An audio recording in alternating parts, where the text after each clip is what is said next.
Hello friends, welcome to another video tutorial from Kamal Dhariyal. दोस्तों, आज के इस वीडियो में हम डिस्कस करने जा रहे हैं निग्लेरिया फॉलेरी पे। दोस्तों, ये एक फ्री लिविंग पैरासाइट है जो कि ह्यूमन बींग्स में एक जानलेवा बीमारी कॉज करता है जिसका नाम है प्राइमरी अमीबिक मेनिंगोएन्सेफेलाइटिस, जिसको शॉर्ट में PAM बोला जाता है, पैम। तो दोस्तों, इस पैरासाइट की डिटेल हम इस वीडियो में डिस्कस करने जा रहे हैं। आप लोगों से रिक्वेस्ट है कि आप वीडियो के एंड तक बने रहिए ताकि इस पैरासाइट की पूरी डिटेल आपको पता चल जाए। तो आइए दोस्तों, वीडियो को स्टार्ट करते हैं। निग्लेरिया फॉलोरी, जिसको आम भाषा में ब्रेन ईटिंग अमीबा भी बोला जाता है, क्योंकि ये जो पैरासाइट है ये ह्यूमन बींग्स के ब्रेन में एंटर करके ब्रेन टिश्यूज को डैमेज करता है, इसीलिए इसको बोला जाता है brain eating amoeba. They are free living amoeba. ये फ्री लिविंग अमीबा होते हैं। फ्री लिविंग इसलिए बोला जाता है क्योंकि ये अपने सर्वाइवल के लिए किसी पे भी डिपेंड नहीं होते हैं।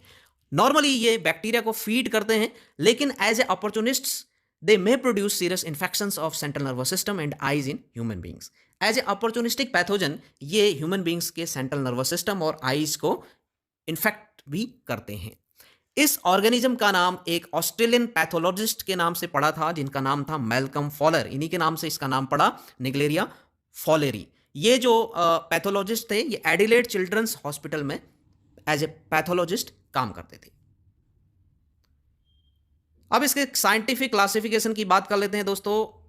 आइए, Naegleria fowleri belongs to phylum Percolozoa, class Heterolobosea, order Schizopyrenida, family Vahlkampfiidae, genus या जेनर आप कह सकते हैं निग्लेरिया, और स्पीसीज इसकी है फॉलेरी। तो ये है इसका साइंटिफिक क्लासिफिकेशन। अब बात कर लेते हैं इसके ज्योग्राफिकल डिस्ट्रीब्यूशन की। दोस्तों, ये जो पैरासाइट है ये अमीबा, अब आप बोलेंगे फ्री लिविंग अमीबा, तो ये जो फ्री लिविंग अमीबा है ये कॉमनली सॉइल और वाटर में मिल जाता है, क्योंकि ये यूबिक्विटस इन नेचर होता है और कॉमनली ये सॉइल और वाटर पे मिल जाते हैं। वॉट इसके एग्जांपल जैसे they are frequently found in fresh water, lakes, ponds, rivers, swimming pools and warm discharge from industrial और पावर प्लांट्स। इतनी जगहों पे ये पैरासाइट मिल जाता है। तो ह्यूमन बींग्स को ये इन्फेक्शन कैसे एक्वायर होता है? जब आप ऐसी जगहों पे रिवर्स, पॉन्ड्स या fresh water, lakes, swimming pools पे जब आप क्या कर रहे हैं, स्विमिंग कर रहे हैं, तो कोई भी पर्सन, चिल्ड्रन या एडल्ट पर्सन अगर इन जगहों पे स्विमिंग करता है और वो वाटर इस पैरासाइट से अगर इन्फेक्टेड है, कंटामिनेटेड है, तो ह्यूमन बींग उससे इन्फेक्शन एक्वायर कर सकता है। Cases of infections with Naegleria fowleri are reported from USA, Europe, Asia में स्पेशली इंडिया में इसके केसेस, इसका जो पहला केस था वो तमिलनाडु में इसका सबसे पहला केस इंडिया में देखने को मिला था, और एशिया के अदर कंट्रीज जैसे चाइना और थाईलैंड में ये इसके केसेस को रिपोर्ट किया गया है। इसके अलावा न्यूजीलैंड और अफ्रीका से भी इसके केसेस को रिपोर्ट किया गया है। तो this is the geographical distribution of Naegleria fowleri. अब इसकी मॉर्फोलॉजी की बात कर लेते हैं कि कितने मॉर्फोलॉजिकल फॉर्म में ये पैरासाइट एग्जिस्ट करता है। दोस्तों, बेसिकली इसके 3 मॉर्फोलॉजिकल फॉर्म्स हैं, अमीबॉइड फॉर्म, फ्लैजिलेट फॉर्म और सिस्ट फॉर्म। और अगर देखा जाए तो अमीबॉइड और फ्लैजिलेट फॉर्म, ये दोनों फॉर्म को हम क्या बोलते हैं, ट्रोफोजॉइट। और जो सिस्ट फॉर्म है वो तो सिस्ट फॉर्म है ही। तो बेसिकली 2 फॉर्म इसके हैं, ट्रोफोजॉइट और सिस्ट फॉर्म। ट्रोफोजॉइट 2 टाइप के हैं, एक तो अमीबॉइड फॉर्म और दूसरा फ्लैजिलेट फॉर्म। तो जब आप अमीबॉइड फॉर्म को देखेंगे तो अमीबॉइड फॉर्म थोड़ी सी इलोंगेटेड आपको मिलेगी और ये एक्टिवली मोटाइल होती है विद स्यूडोपोडिया। इसमें आप देख सकते हैं कि ये क्या है, इसके स्यूडोपोडिया है, ब्लंट स्यूडोपोडिया, जिनको इसमें लोबोपोडिया बोला जाता है इसके केस में। Got it? और आप देख सकते हैं कि इलोंगेटेड है और ये जो लोबोपोडिया है इनसे ये क्या रहता है, एक्टिवली मोटाइल रहता है। जब आप इसकी लेंथ को देखेंगे तो ये 15 से 30 माइक्रोमीटर, एवरेज 22 माइक्रोमीटर की इसकी लेंथ आपको मिलेगी, एवरेज 22 माइक्रोमीटर। और इन लोबोपोडिया की हेल्प से ये मूवमेंट करता है, इसीलिए इसको क्या बोलते हैं, मोटाइल। दूसरी फॉर्म आप देख सकते हैं फ्लैजिलेट फॉर्म। फ्लैजिलेट फॉर्म ये पियर शेप का रहता है, नाशपाती के जैसा शेप रहेगा इसका, या सिगार शेप का। और इसमें आप देख सकते हैं कि 2 फ्लैजिला आपको, इस ब्रॉडर एंड पे 2 फ्लैजिला आपको दिखाई दे रहे हैं। तो ये दोनों फॉर्म, अमीबॉइड फॉर्म और फ्लैजिलेट फॉर्म, ये दोनों ही एक्टिवली मोटाइल फॉर्म है, इसीलिए इनको क्या बोला जाता है, ट्रोफोजॉइट बोला जाता है। और ट्रोफोजॉइट जो फॉर्म होती है किसी भी पैरासाइट की, वो मोटाइल फॉर्म होती है, और जो सिस्ट फॉर्म होती है वो नॉन मोटाइल फॉर्म होती है, क्योंकि इसमें कोई भी सीडोपोडियम या फ्लेजेला लाइक स्ट्रक्चर्स प्रेजेंट नहीं होते, और ये हाईली रेसिस्टेंट स्टेज होती है सिस्ट फॉर्म। तो तीसरी जो सिस्ट फॉर्म है उसको आप देख सकते हैं कि थिक स्मूथ डबल लेयर्ड से ये क्या है, कवर्ड है, और यूनिन्यूक्लिएट होते हैं, यानी कि इनमें सिंगल न्यूक्लियस प्रेजेंट रहता है, स्फेरिकल इन शेप रहता है, और इसका डायमीटर अगर देखें तो 7 to 75 माइक्रोमीटर का इसका डायमीटर रहता है। दोस्तों ये जो सिस्ट फॉर्म है ये अनफेवरेबल कंडीशंस में फॉर्म होती है, अनफेवरेबल कंडीशंस में, और ये जो अमीबॉइड और फ्लैजिलेट फॉर्म है ये फेवरेबल कंडीशन में प्रोड्यूस होती हैं। तो अमीबॉइड और फ्लैजिलेट ये दोनों फॉर्म ट्रांसफॉर्म्ड होती है, यानी कि इन दोनों में आपस में ट्रांसफॉर्मेशन चलता रहता है फेवरेबल कंडीशंस में, और जब कंडीशंस अनफेवरेबल होती हैं इसके लिए तो ये सिस्ट फॉर्म में कन्वर्ट हो जाता है। सिस्ट फॉर्म ये रेसिस्टेंट फॉर्म है। Got it. अब बात करते हैं दोस्तों इसके लाइफ साइकिल की। दोस्तों जैसा कि आपको पता है कि ये पैरासाइट फ्री लिविंग पैरासाइट है, तो बहुत ज़्यादा टिपिकल इनकी लाइफ साइकिल नहीं होती, सिंपल सी इनकी लाइफ साइकिल रहती है। अमीबॉइड फॉर्म जो है वो ह्यूमन बीइंग के लिए इन्वेसिव फॉर्म होती है, यानी कि इन्फेक्टिव फॉर्म, ह्यूमन बीइंग्स के लिए इन्फेक्टिव फॉर्म अमीबॉइड फॉर्म है। और ह्यूमन बीइंग्स इस इन्फेक्टिव फॉर्म यानी कि अमीबॉइड फॉर्म को ऐसे fresh water lakes, ponds, swimming pools या फिर किसी भी स्टोर्ड वाटर एरिया पे स्विमिंग करके एक्वायर करता है जहां पे ये इन्फेक्टिव फॉर्म एग्जिस्ट करती हो। Got it. देखिए दोस्तों इस पिक्चर से आपको इसकी लाइफ साइकिल क्लियर हो जाएगी। देखिए यहाँ पे आप देख सकते हैं कि ये जो फॉर्म है this is the amoeboid form. तो जब ऐसे लेक्स, पॉन्ड्स या स्विमिंग पूल्स में कोई पर्सन स्विमिंग कर रहा है जहां पे ये मॉर्फोलॉजिकल फॉर्म्स अमीबॉइड फॉर्म या फ्लैजिलेट फॉर्म या सिस्ट फॉर्म एग्जिस्ट करती हो, लेकिन इन तीनों फॉर्म्स में से जो अमीबॉइड फॉर्म है वो ही ह्यूमन बींग्स के लिए क्या होती है, इन्वेजिव फॉर्म होती है, या आप कह सकते हैं इन्फेक्टिव फॉर्म। तो स्विमिंग के दौरान इस अमीबॉइड फॉर्म को मैन एक्वायर करता है अपनी नेजल कैविटी के थ्रू। ये देखिए मैन इसमें स्विम कर रहा है और नेजल कैविटी के थ्रू यानी कि नाक से ये अमीबॉइड फॉर्म बॉडी पे एंटर कर रही है, और फिर नेजल म्यूकोजा को इन्वेट करके क्रिफरीफॉर्म प्लेट को क्रॉस करके ऑल्फैक्टरी नर्व्स के थ्रू ऑल्फैक्टरी बल्ब्स में और फिर ऑल्फैक्टरी कैविटी के थ्रू ब्रेन में एंटर कर जाता है। और इधर वाटर में ये अमीबॉइड फॉर्म इस फ्लैजिलेट फॉर्म में ट्रांसफॉर्म होते रहती है फेवरेबल कंडीशंस में। और अगर कंडीशंस फेवरेबल नहीं है, अनफेवरेबल कंडीशंस हैं, तो ये अमीबॉइड फॉर्म आपका सिस्ट फॉर्म में कन्वर्ट हो जाता है। Got it. और अगर ऐसा पर्सन जो कैरियर है या जो इन्फेक्टेड है वो स्विमिंग पूल्स में या पॉन्ड्स में स्विमिंग कर रहा है, तो उसकी नेजल कैविटी से वो पैरासाइट अगेन आपके वाटर में आ सकता है, और वाटर से फिर इसी तरह रिपीटेडली साइकिल आपकी चलती रहती है। अब बात करते हैं इसकी पैथोजेनेसिस की। दोस्तों जैसा कि मैंने आपको पहले ही बताया कि ये जो इन्फेक्टिव फॉर्म है, ये पैरासाइट की जो इन्फेक्टिव फॉर्म है अमीबॉइड फॉर्म, ये नेजल कैविटी से एंटर करता है और नेजल म्यूकोजा को इन्वेट करके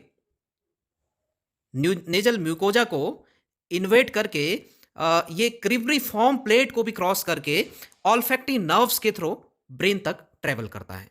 तो आइए इस स्ट्रक्चर्स के थ्रू हम इसको समझने की कोशिश करेंगे। यहाँ पे आप देखिए डायग्राम में देखिए, पैरासाइट सबसे पहले कैसे एंटर किया, नाक के थ्रू एंटर किया, नाक के थ्रू पैरासाइट ने एंटर किया, ऐसे एंटर किया और नेजल कैविटी से होते हुए ऑल्फैक्टरी नर्व्स में पहुंचा। ऑल्फैक्टरी नर्व्स के बाद फिर इस क्रिब्रिफॉर्म प्लेट को, जो यहां पे आपको दिख रहा है, इस क्रिब्रिफॉर्म प्लेट को क्रॉस करके ऑल्फैक्टरी बल्ब में सबसे पहले पहुंचा। सबसे पहले किसको इन्वेट किया इसने, क्रिब्रिफॉर्म प्लेट को क्रॉस करने के बाद ऑल्फैक्टरी बल्ब्स को इन्वेट किया, और उसके बाद फिर ऑल्फैक्टरी ट्रैक्ट से होते हुए सीधा ये ब्रेन के मोर पोस्टेरियर रीजन में क्या कर जाता है, एंटर कर जाता है। मोर पोस्टेरियर रीजन में, ब्रेन के मोर पोस्टेरियर रीजन में ये एंटर कर जाता है, leading to a rapidly fatal infection known as primary amoebic meningoencephalitis. यहां पे आप देख सकते हैं, they first invade olfactory bulbs then spread to more posterior region of the brain leading to a rapidly fatal infection known as primary amoebic meningoencephalitis. Short में इसको बोला जाता है PAM, PAM. It occurs in healthy children and young adults with a recent history of swimming. ये जो infection है ये healthy children's या यंग एडल्ट्स में एग्जिस्ट करता है जिनकी रिसेंट हिस्ट्री क्या हो, स्विमिंग हो, यानी कि उन्होंने रिसेंटली किसी स्विमिंग पूल पे या किसी पॉन्ड पे या लेक पे स्विमिंग किया हो जहां पे ये पैरासाइट एग्जिस्ट करता है। अब बात करते हैं क्लिनिकल मैनिफेस्टेशंस की। दोस्तों इस पैरासाइट का जो इंक्यूबेशन पीरियड है, यानी कि बॉडी पे एंटर करने के बाद कितने टाइम के बाद क्लिनिकल सिम्टम्स डेवलप होते हैं, 2 to 3 डेज के बाद या फिर as long as 7 to 15 days के बाद, एंटर करने के 7 to 15 डेज बाद या 2 to 3 डेज बाद, वो डिपेंड करेगा पेशेंट की इम्यूनिटी पे भी डिपेंड करेगा। Got it. तो इतने टाइम बाद इसके क्लिनिकल सिम्टम्स डेवलप होते हैं। तो ये इसका क्या है, इंक्यूबेशन पीरियड है। पेशेंट में कौन कौन से सिम्टम्स डेवलप होते हैं, सीवियर फ्रंटल हेडेक होता है एक, तो बहुत तेज आगे की फोरहेड में क्या होगा, बहुत तेज दर्द रहता है। फीवर होगा, फीवर में टेम्परेचर 39 to 40 डिग्री सेल्सियस तक जाएगा। एनोरेक्सिया, भूख लगना बंद हो जाता है, भूख में कमी आ जाती है। नोजिया, बेचैनी फील करता है पेशेंट। वोमिटिंग हो सकती है कभी कभी।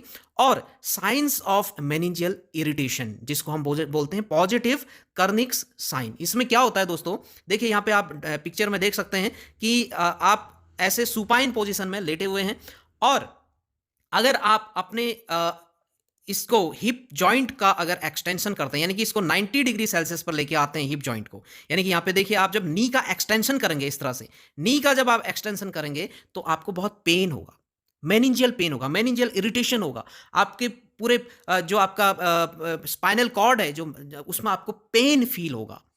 कब, जब आप सुपाइन पोजीशन में लेट के अपने इस नी जॉइंट का क्या करते हैं, एक्सटेंशन करते हैं। नी का एक्सटेंशन जब आप करते हैं तो this knee extension is so painful, इसको बोलते हैं पॉजिटिव कर्निक्स साइन। तो ये एक बहुत अच्छा सिम्टम है मेनिंजियल इरिटेशन को देखने का, कि पॉजिटिव कर्निक साइन होना चाहिए। Got it. तो इस इन्फेक्शन के केस में भी पॉजिटिव कर्निक साइन देखने को मिलता है, तो जो क्या है, मेनिंजियल इरिटेशन को प्रूफ करता है। नाउ नेक्स्ट जो क्लिनिकल सिम्टम्स हैं उनमें से डिस्टर्बेंसेस इन स्मेल और टेस्ट, क्योंकि दोस्तों आपकी ऑल्फैक्टरी नर्व का इन्वॉल्वमेंट है, आपकी ऑल्फैक्टरी नर्व भी डैमेज हो रही है, इसीलिए आपकी स्मेल में डिस्टर्बेंसेज आ जाते हैं। आपको किसी चीज़ की स्मेल आना बंद हो जाएगा, आपको स्मेलिंग में प्रॉब्लम आएगी, टेस्ट में आपको दिक्कत आ जाएगी, आपका टेस्ट चेंज हो जाता है, विजुअल डिस्टर्बेंसेज भी आ जाते हैं, माइंड जो है कन्फ्यूजन हो जाता है, इरिटेबिलिटी आ जाती है, चिड़चिड़ापन आ जाता है, और कभी कभी सीजर्स भी आने शुरू हो जाते हैं, यानी कि दौरे पड़ना। जब आपका ब्रेन का इलेक्ट्रिक डिसबैलेंस होना स्टार्ट होता है तो सीजर्स भी पड़ने शुरू हो जाते हैं, दौरे पड़ने शुरू हो जाते हैं। पेशेंट कोमा में भी जा सकता है इस हालत में, क्योंकि ब्रेन का जो सिस्टम है वो पूरी तरह से डिस्टर्ब हो रहा है। तो ब्रेन जो है पूरी तरह रेस्ट में भी जा सकता है, कोमा में भी जा सकता है। डेथ में occur within 72 hours of the onset of symptoms. 72 hours के बाद आपके सिम्टम्स के ऑनसेट के 72 आवर्स के बाद डेथ भी हो सकती है। और इतना खतरनाक ये आपकी बीमारी कौन सी, PAM, प्राइमरी अमीबिक मेनिंगो एनसीफेलाइटिस। तो दोस्तों ये जो इन्फेक्शन है पैम, क्या नाम है इसका, PAM, ये बहुत रेयरली होता है, लेकिन जब होता है तो बहुत ही घातक वे में ये इन्फेक्शन होता है और ब्रेन को पूरी तरह से डैमेज कर देता है, ब्रेन टिश्यूज को पूरी तरह डैमेज कर देता है, आपके नर्वस सिस्टम को, आपके जो सेंट्रल नर्वस सिस्टम है उसको डैमेज कर देता है। इसीलिए इसको बोला जाता है brain eating amoeba. Got it. Now इसकी लेबोरेटरी डायग्नोसिस को देख लेते हैं कि किस तरह से इसको हम डायग्नोस कर सकते हैं लेबोरेटरी में। सबसे पहले सैंपल की बात करेंगे कि सैंपल आप क्या लेंगे। जैसा कि आपको पता है कि ब्रेन इन्फेक्शन कॉज कर रहा है तो सेरिब्रोस्पाइनल फ्लूइड आपका सबसे बेस्ट सैंपल रहेगा। इसके अलावा tissue biopsy, brain tissue biopsy भी आप ले सकते हैं। जो सेरिब्रोस्पाइनल फ्लूइड है आपको पता है कि वो लंबर पंक्चर के थ्रू लिया जाता है। बहुत रेयर ये सैंपल होता है और बहुत केयरफुली इस सैंपल को कलेक्ट करना होता है, क्योंकि पेशेंट इस तरह के सैंपल्स को बार बार नहीं दे सकता है, क्योंकि लंबर पंक्चर बहुत ही पेनफुल प्रोसीजर है। Got it. इस तरह से लाइंग पोजीशन में लिया जाता है और सिटिंग पोजीशन में इस तरह से कलेक्ट किया जाता है। लंबर वर्टिब्राज को पंक्चर करके उनके बीच में दो लंबर वर्टिब्रीज के बीच में पंच करके स्पाइनल फ्लूइड को, सेरिब्रोस्पाइनल फ्लूइड को कलेक्ट किया जाता है। तो बहुत पेनफुल प्रोसीजर है, इसलिए बहुत केयरफुली किया जाता है। ब्रेन बायोप्सी भी ले सकते हैं, टिश्यू बायोप्सी भी ले सकते हैं। अब देखिए कि किस तरह से इसको डायग्नोस किया जाएगा। CSF हमने कलेक्ट कर लिया, CSF वेट माउंट प्रिपरेशन करके हम इसको डिमॉन्स्ट्रेट कर सकते हैं, इसको आइडेंटिफाई कर सकते हैं। Amoeboid form can be demonstrated in the wet mount of CSF. CSF का जब हम वेट माउंट प्रिपेयर करेंगे तो इस तरह से, जिस तरह आपको पिक्चर में दिख रहा है, इस तरह के अमीबॉइड फॉर्म आपको माइक्रोस्कोपिकली आपको विजिबल होगी wet mount preparation of CSF में। गॉट इट दोस्तों? जब भी आप याद रखेंगे कि नेग्लेरिया फॉलोरी को डायग्नोस करने के लिए जब भी आप सीएसएफ को कलेक्ट करते हैं, सीएसएफ को आप रेफ्रिजरेट नहीं करेंगे। ये ध्यान देने वाली बात है, सीएसएफ को आप रेफ्रिजरेट नहीं करेंगे। क्यों नहीं करेंगे? क्योंकि क्या होता है कि इसकी ट्रोफोजॉइड फॉर्म जो है वो किल हो सकती है। ट्रोफोजॉइड फॉर्म इसकी किल हो सकती है, या पूरा ही जो आपका माइक्रो ऑर्गेनिज्म है, ये पैरासाइट है, ये किल हो सकता है रेफ्रिजरेट करके। तो ध्यान रहे कि आप सीएसएफ को रेफ्रिजरेट नहीं करेंगे, अनरेफ्रिजरेटेड सैंपल को ही आप यूज करेंगे। दूसरी चीज ये, दूसरी ध्यान देने वाली बात यहां पे ये है दोस्तों कि जब आप सैंपल को लेंगे, यानी कि सीएसएफ आपने लिया है, तो सीएसएफ को जब आप सेंट्रीफ्यूज करेंगे तो सेंट्रीफ्यूज बहुत हाई स्पीड में आपको नहीं करना है। ये भी ध्यान देने वाली बात है, क्योंकि वहां पे भी आपके ट्रोफोजॉइड्स की जो फ्लैजिलेटेड फॉर्म है वो आपकी डिस्ट्रॉय हो सकती है, आपके फ्लैजिला डिस्ट्रॉय हो सकते हैं, जिससे आपको आइडेंटिफाई करने में दिक्कत आएगी। तो सीएसएफ को जब आप सेंट्रीफ्यूज कर रहे हैं, लो स्पीड में ही आप क्या करेंगे, उसको सेंट्रीफ्यूज करेंगे। कितना स्पीड आपका होना चाहिए? 150 RPM for 5 minutes. 150 RPM for 5 minutes में आप इसको क्या करेंगे, सेंट्रीफ्यूज करेंगे। बहुत लो स्पीड में, बहुत ज़्यादा स्पीड आपको नहीं रखनी, क्योंकि आपके जो पैरासाइट की जो ट्रोफोजॉइड स्टेज है, जो फ्लैजिलेट्स हैं, वो आपके डैमेज हो सकते हैं, फिर आपको डायग्नोसिस में प्रॉब्लम आएगी। नाउ दूसरा जो टेक्निक है डायग्नोसिस की, that is staining of CSF smear. CSF की स्मेयर प्रिपेयर करके आपको उसको स्टेनिंग कर सकते हैं, किससे? राइट और जिम्सा स्टेन आप यूज कर सकते हैं। इसमें आपको कैसा दिखेगा पैरासाइट? इसमें आपको, आप देख सकते हैं पिक्चर में आपको दिख रहा है कि पैरासाइट का जो साइटोप्लाज्म है, साइटोप्लाज्म स्काई ब्लू कलर का दिखेगा आपको, और जो न्यूक्लियस है, न्यूक्लियस आपको रिलेटिवली स्मॉल न्यूक्लियस आपको देखने को मिलेगा, और कलर कैसा रहेगा उसका? पिंक कलर का न्यूक्लियस। और आप बीच में स्मॉल आप देख सकते हैं, स्मॉल आपको न्यूक्लियस विजिबल हो रहा है, जिसका कलर कैसा है? पिंक इसका कलर आपको दिख रहा है, और बाहर का जो साइटोप्लाज्म है वो आपको स्काई ब्लू कलर का दिख रहा है। दोनों में, जिम्सा और राइट स्टेन में, दोनों में आप देख सकते हैं, यहाँ पे भी आपको स्काई ब्लू कलर का साइटोप्लाज्म विजिबल हो रहा है, और सेंटर में आप देख सकते हैं कि पिंक कलर का जो न्यूक्लियस है वो आपको विजिबल हो रहा है। तो ये अमीबॉइड फॉर्म है इसकी। Got it? आप एक चीज और आप याद रखेंगे कि सीएसएफ में कभी भी आपको सिस्ट फॉर्म नहीं मिलेगी। Got it? और जो फ्लैजिलेटेड फॉर्म है वो भी रेयरली मिलेगी, बहुत रेयरली आपको फ्लैजिलेटेड फॉर्म मिलेगी। मोस्टली आपको कौन सी फॉर्म विजिबल होगी सीएसएफ में? अमीबॉइड फॉर्म मोस्टली विजिबल होगी, लेकिन सिस्ट फॉर्म आपको इसमें कभी नहीं मिलेगी, ना ही सीएसएफ में और ना ही टिश्यू बायोप्सी में, यानी कि ब्रेन टिश्यूज में आपको सिस्ट फॉर्म नहीं मिलेगी। Now the next diagnostic technique is fluorescent antibody staining of CSF. CSF में जो एंटीबॉडीज हैं, उन एंटीबॉडीज को फ्लोरेसेंट उनकी स्टेनिंग करके, फ्लोरेसेंट एंटीबॉडी स्टेनिंग टेक्निक को यूज करके आप इसको डायग्नोज कर सकते हैं। तो इस तरह से आपको फ्लोरेसेंस में आपको विजिबल होंगे एंटीबॉडीज, इस तरह के ग्रीन फ्लोरेसेंट में। Now the next technique is cultivation. Cultivation भी आप कर सकते हैं इस पैरासाइट का by placing some of the CSF on non nutrient agar spread with lawn of E coli. आप ऐसे नॉन न्यूट्रिएंट अगर को आप लीजिए जिसमें आपने ई कोलाई को लॉन कल्चर करके क्या किया हो, स्प्रेड किया हो। अब आप उसमें फिर प्लेस करिए किसको? इसको निग्लेरिया फॉलोरी को आप उसमें प्लेस करेंगे और उसको इंक्यूबेट कर देंगे 37 डिग्री सेल्सियस में। तो जो पैरासाइट की ग्रोथ है, मॉइस्ट अगर पर आपको पैरासाइट की ग्रोथ मिलेगी। और कैसी ग्रोथ मिलेगी आपको? किस तरह की आपकी जो इंटरप्रिटेशन है वो कैसी आएगी? प्लेक्स के फॉर्म में आपको कल्चर मीडिया दिखेगा। Got it? क्योंकि ये पैरासाइट क्या करता है, उस प्लेट पर आपने क्या स्प्रेड किया हुआ है? आपने बैक्टीरिया स्प्रेड किया हुआ है, ई कोलाई या फिर एंट्रोबैक्टर एरोजिनस भी आप इसमें स्प्रेड कर सकते हैं। तो इस तरह के बैक्टीरिया को आपने उस पर स्प्रेड किया हुआ है, और उसके ऊपर से आप फ्लडिंग कर रहे हैं किसकी? निग्लेरिया फॉलोरी की। तो जैसा कि आपको पहले ही पता है कि निग्लेरिया फॉलोरी बैक्टीरिया को फीड करता है, बैक्टीरिया को ईट करता है, उसको खाने का काम करता है। तो ये क्या करेगा? बैक्टीरिया को एज ए फूड ये ईट करेगा, जिसकी वजह से कल्चर मीडिया पे प्लेक्स का फॉर्मेशन हो जाता है। Got it? इस पिक्चर में आपको विजिबल होगा, यहाँ आप देख सकते हैं कि प्लेक्स का फॉर्मेशन आप यहाँ पे देख सकते हैं। तो इस तरह से प्लेक्स आपको मिलेंगी कल्चर प्लेट पे। Got it?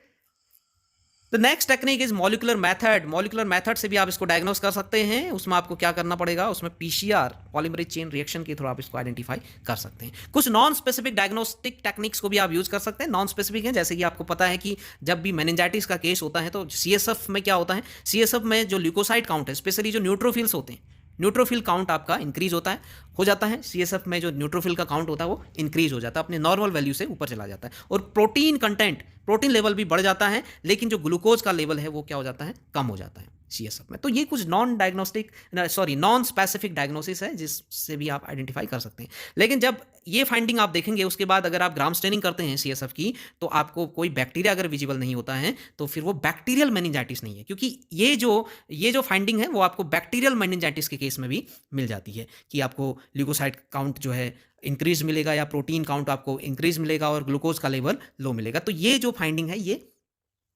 बैक्टीरियल मेनिंजाइटिस के केस में भी देखने को मिलता है। Got it? नाउ फाइनली हम ट्रीटमेंट की बात कर लेते हैं। ट्रीटमेंट के लिए कोई ऐसी स्पेसिफिक पैरासिटिक ड्रग नहीं है, लेकिन एम्फोटेरिसिन बी जो कि एक एंटी फंगल ड्रग है, इसको यूज किया जाता है। तो इसका ये बहुत ज़्यादा इफेक्टिव देखने को मिली है ये ड्रग इस केस में। Got it? और इससे भी ज़्यादा जो इफेक्टिव ड्रग है दैट इज मिल्टीफोसिन, जिसका ट्रेड नेम ये इम्पैविडो करके ये ड्रग आती है, इसका ट्रेड नेम है। वैसे इसको क्या बोला जाता है, मिल्टीफोसिन। तो ये ड्रग ज़्यादा इफेक्टिव होती है इस इन्फेक्शन के केस में। तो दोस्तों आज की वीडियो में बस इतना ही। आई होप कि आपके समझ में वीडियो लेक्चर आया होगा। अगर आपके समझ में आया है तो ज़्यादा से ज़्यादा शेयर करिए, और अगर चैनल पर पहली बार है तो चैनल को जरूर सब्सक्राइब करिए और बेल आइकन को जरूर प्रेस करिएगा ताकि आने वाली वीडियोज़ की नोटिफिकेशंस आपको मिलती रहे।